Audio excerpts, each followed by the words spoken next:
Alright, I'm going to pull the cylinder head. I haven't looked at it. You guys are seeing this for the first time with me. Shit.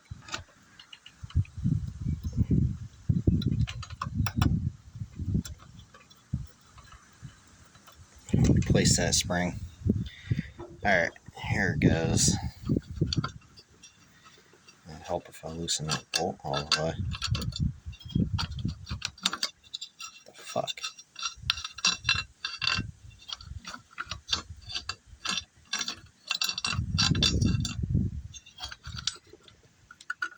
Oh, yeah. Shit, forgot about the kill wire. That cylinder head. I knew there was freaking garbage in here holding the valves open. Yep, that's our problem right there. I have a valve spring compressor.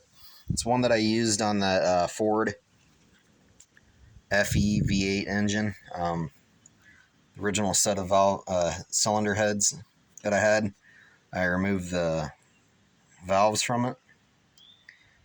I got that valve spring compressor. I don't know if it'll work on here. I'll try it.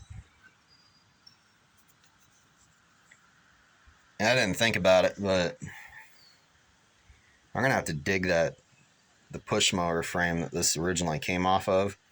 I gotta dig that back out of the scrap pile, because once this is done, and when I say done, I mean cleaning up the valves, cleaning up the piston, cleaning up the cylinder head, and putting it back together. I don't like doing it, but I don't have a cylinder head gasket on hand, and I've done it before. I've seen other people do it. I'm just going to reuse that head gasket.